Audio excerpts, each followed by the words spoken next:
Tá parecendo nervoso esse aqui, viu? Tá parecendo? Painel digital, pretão. O painel não funciona não. Não sei se você comprou outro, né? No dia que ele foi tocar lá em Jaraguá, você, Juninho? O painel dele queimou todinho. Teto solar. Todo. Olha o irmão dele, Vininho, ó. Olha o irmão Vininho, que ele mandou aí. Olha ele aqui. Vai ficar só andando de moto mesmo? Vai tocar lá dele, não? Eu liguei, falei, não. Aí, o mulher tá bravo com a gente. Tá ligando. Eu fico puto com esses bichos que querem tocar carro aqui, porque é o seguinte, só quer ficar andando de moto. Dá uma entrevista aí pros caras. Fala aí, Edilon, pé de pano. O Edilon é o mecânico da equipe. Agora com vocês o Gustavo. Fala aí, Gustavo.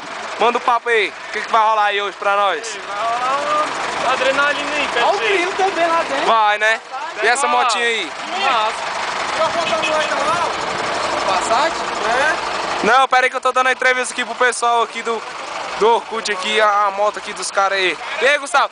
Tu comprou em quantas prestações essa moto aí, Gustavo? 72. 72. E já foi que ele fez lá, pô? Tá certo. atrás.